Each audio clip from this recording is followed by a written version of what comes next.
Hello friends, welcome back to my channel Telugu teacher వంటలు. ఈరోజు మనము చేస్తున్న వంట ఉసిరికాయ పచ్చడి. దీనికి కావలసినవి చెప్తున్నా చూడండి. ఉసిరికాయలు 1 kg, ఎండుమిర్చి 6, 1 స్పూన్ ఆవాలు, ఎల్లిపాయలు పొట్టు తీసినవి 1 కప్పు, మెంతులు 1 కప్పు, హాఫ్ కప్పు జీలకర్ర, కారం 1.5 కప్పు, నిమ్మకాయలు 6. ఒక పెద్ద బౌల్లో నీళ్లు పోసుకోండి. దానికి సరిపడా ఒక గిన్నె పెట్టుకోండి. అదేమి రంధ్రాలు ఉండొద్దండి. దాంట్లో 1 కప్పు ఆయిల్ పోయండి. వేరుశనగ నూనె నేను చెప్పాను కదా, ఆయిల్ 1 కప్పు పోయండి. దీంట్లో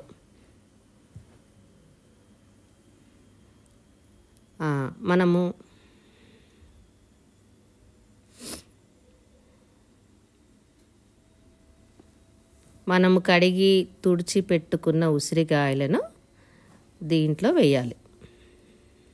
ఉసిరికాయలు కొన్ని గింజలు తీసుకున్నానండి. పిల్లలు వేస్ట్ చేస్తారు కదా మొత్తం ఉసిరికాయని అని, ఆ చిన్న అట్లా తినేస్తారని సగం అలా సగం ఇలా వేసుకున్నా. మీ ఇష్టం, మీరు ఎలా వేసుకున్నా పర్వాలేదు. ఇలా పెట్టుకుని ఆవిరికి దానిపైన చక్కగా అన్నీ వేసుకొని ఒక మూత పెట్టాలి.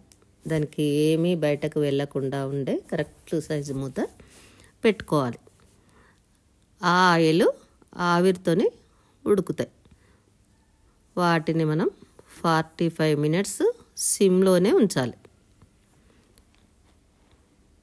ఒక గిన్నె తీసుకొని దాంట్లో మెంతులు 1 స్పూను, అవి తొందరగా వేడైతాయండి. కొంచెం రెడ్గా 1 స్పూను జీలకర్ర వేసుకొని వేయించుకోండి. వెంటనే తీసేయండి, ఎక్కువసేపు అవసరం లేదండి. స్మెల్ రాగానే తీసేసి ఒక చిన్న జార్లో వేసుకొని పౌడర్ చేసుకోవాలి. మనం ఒక గిన్నెలో మనం 2 బౌల్ అని చెప్పాను కదండి ఆయిల్, మళ్ళీ పోపుకి 1 బౌల్ ఆయిల్ పోసేయాలి. ఆయిల్ బాగా కాగాక చల్లారాలి. కొంచెం బాగా కాగిన తర్వాత కొంచెం చల్లారాక మధ్యలో ఇవి ఎలా ఉడికాయా లేదా చూసుకోండి. మధ్యలో కొంచెం ఉసిరికాయ ఇలా పగులుతున్నదా అట్లా అని 1 స్పూన్తో చెక్ చేసుకోండి. వేడిగా ఉంది కదా చేయితో చూడడానికి, అలా కట్ అయితే అయినట్టే అన్నమాట. చూడండి, కట్ అయిపోతుంది చక్కగా. అది నూనెలో వేయించితే అంత రెడ్గా గట్టిగా అయిపోతాయండి. ఇలా కాదు, గట్టిగా చాలా సాఫ్ట్గా మెత్తగా మనకు విడిగా వచ్చేస్తాయి. చూడండి, ఇట్లా పగిలినట్టు అవుతుంది. అప్పుడు మనం అవి స్టవ్ ఆఫ్ చేసుకోవచ్చు. ఇక చూడండి అవి ఎలా ఉన్నాయి, పగిలినవి అలా అయిపోతాయి అన్నమాట. ఇక్కడ ఆయిల్ వేడైపోయింది కదండి. తర్వాత ఎల్లిపాయలు, ఎండుమిర్చి, ఆవాలు చెప్పాయి కదా, కొంచెం ఇంగు వేయండి. టేస్ట్ కొరకు కొంచెం అయితే ఇంగు వేసుకోవాలి. ఇంగు వేసుకొని స్టవ్ ఆఫ్ చేసాం మనం, ఎందుకంటే బాగా వేడైపోయింది కదా. స్టవ్ ఆఫ్ చేసేసిన ఆ ఇంగు వేసేసి ఇంకా చల్లారాలి. పోపు బాగా చల్లారే వరకు అలా పెట్టుకోండి. ఇంకా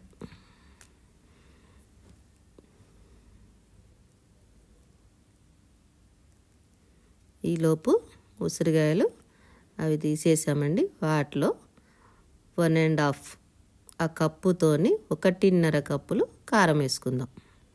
చూడండి కప్పు ఎంత సైజులో ఉందో. ఇది ఈ పౌడరు జీలకర్ర అది ఉంది కదండి, దాంట్లో కొంచెమే ఉంటుందని నేను అది పౌడర్ చేశాక 1/2 కప్పు దీంట్లో వేసి పట్టానమాట. జారు చిన్నగా ఉన్నప్పుడు కొంచెమే అయితే కాదు పౌడర్ మెత్తగా, అందువల్ల నేను దీంట్లో వేసి పట్టాను. అది గమనించండి. 1/2 కప్పు మాత్రమే సాల్ట్ వేయండి, ఉప్పు. మెత్తటి ఉప్పు, 1.5 కప్పులు కారం అయితే 1/2 కప్పు ఉప్పు వేయాలి. తర్వాత మనం పోపు వేసుకున్నాం కదా, ఆ పోపుని ఆ బేషన్లో వేసేసుకోండి.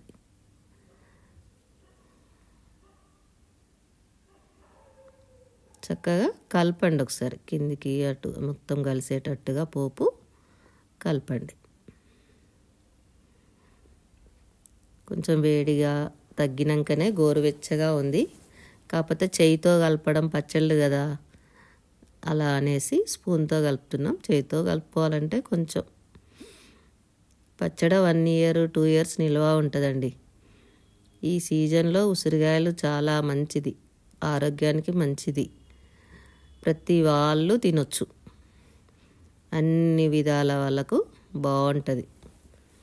మనం పచ్చి ఉసిరికాయ కూడా తినేస్తే ఎంత బాగుంటుందో, చూడగానే ఊరుతూ ఉంటుంది నోరంతా.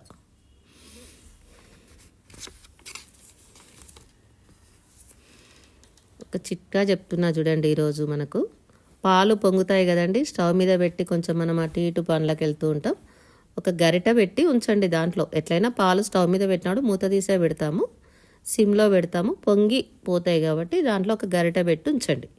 పొంగవు, పైదాకా రాదు. ఈ చల్లారిన తర్వాత కలిపినాక నిమ్మకాయలు 6 అని చెప్పాను కదా, చక్కగా నిమ్మకాయ రసం ఈ ఉసిరికాయలో పిండుకోవాలి. 6 పిండాలండి ఖచ్చితంగా కిలోకి.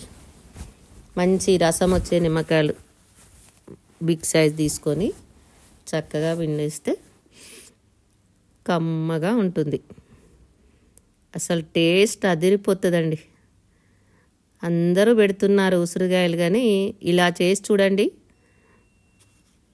ఏమైనా డౌట్స్ ఉంటే కింద కామెంట్స్లో అడుగుతూ ఉండండి, అప్పుడు నాకు కూడా తెలుస్తుంది నేను ఏమైనా పొరపాట్లు చేశానేమో అని.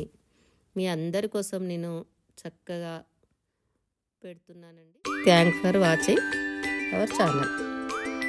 లైక్ చేయండి, కామెంట్ చేయండి, సబ్స్క్రైబ్ చేయండి.